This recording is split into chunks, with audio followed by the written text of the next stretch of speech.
આજે ભૌતિક વિજ્ઞાનનું પેપર હતું, જેમાં દ્રષ્ટિહીન વિદ્યાર્થીઓ માટેના પ્રશ્ન પૂછાયેલા હતા, જેમાં અમને ખબર ન પડતા અમે શિક્ષકને પૂછ્યું, પણ તેને પણ યોગ્ય માહિતીની જાણ નહોતી, તેથી તેને અમને જણાવ્યું નહીં, એટલે અમે ગમે તે પ્રશ્ન લખ્યો, પરંતુ તે પ્રશ્નમાં હવે સરકારને અમે વિનંતી કરી છે કે તે બંને પ્રશ્નના જવાબ માન્ય ગણ્યા, કારણ કે જો તે નહીં કરે તો ઘણા લોકોએ આવી ભૂલ કરેલી છે, જેથી બધા વિદ્યાર્થીઓનું ભવિષ્ય જોખમમાં મુકાશે.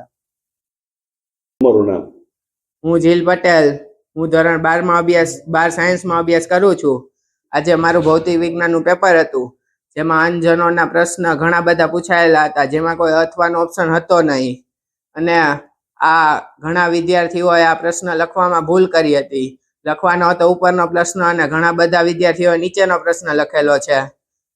જો સુપરવાઇઝરને પૂછવામાં આવ્યું તો તેને પણ કંઈ જાણ ન હતી. જો અમે લોકો એક માર્ક માટે મહેનત કરતા હોય તો આ 21 માર્કનું અમારું શું? હું સરકારને જાણ કરવા માંગુ છું કે આ 21 માર્ક માટે જલ્દી ને જલ્દી. કેટલાક વિદ્યાર્થીઓ છે અંદાજે ગુજરાત આખામાં? 1 લાખ જેટલા વિદ્યાર્થીઓ. તો વિદ્યાર્થીઓનું ભાવિ કેવું થશે આ બાબતે? ભાવિ વિદ્યાર્થીનું ભવિષ્ય ખતરામાં રહેશે. 21 જો અમે એક માર્ક માટે મહેનત કરતા હોય તો આ તો 21 માર્કનો સવાલ છે. સરકાર પાસે શું અપેક્ષા છે?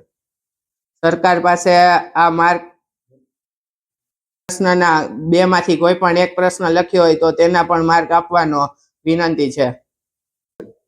આજ રોજ ધોરણ 12 સાયન્સનું ફિઝિક્સનું પેપર હતું. તેમાં અંધ વિદ્યાર્થીઓ માટે અલગ સૂચના આપવામાં આવેલી હતી, પરંતુ તેમાં અથવા એવું લખેલું નહોતું. તેથી ઉપરનો પ્રશ્ન લખવો કે નીચેનો પ્રશ્ન, એમાં વિદ્યાર્થીઓ અટવાયા હતા. સુપરવાઇઝરને પણ પૂછતા સુપરવાઇઝરો પણ ઘણાએ પ્રથમ પ્રશ્ન અથવા નીચેનો પ્રશ્ન લખવાની સૂચના આપી.